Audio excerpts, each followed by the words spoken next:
امام جعفر صادق علیہ السلام نے فرمایا ہے کہ روشنی چیز یعنی آبجیکٹ کی طرف سے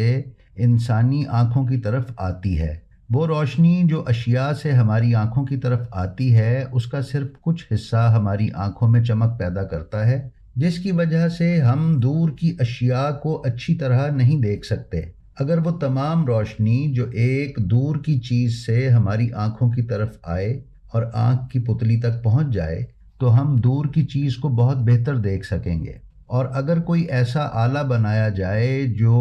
اس چیز یعنی آبجیکٹ سے خارج ہونے والی تمام روشنی کو ہماری آنکھوں کی پتلی تک پہنچا سکے تو ہم نہایت دور سے بھی اس چیز کو بآسانی دیکھ سکیں گے۔ یہ تھیوری امام جعفر صادق علیہ السلام کے شاگردوں کے ذریعے ارد گرد کے علاقوں تک پہنچی، اور جب صلیبی جنگوں میں مشرق اور یورپ میں رابطہ بڑھا تو یہ تھیوری یورپ منتقل ہو گئی، اور یورپ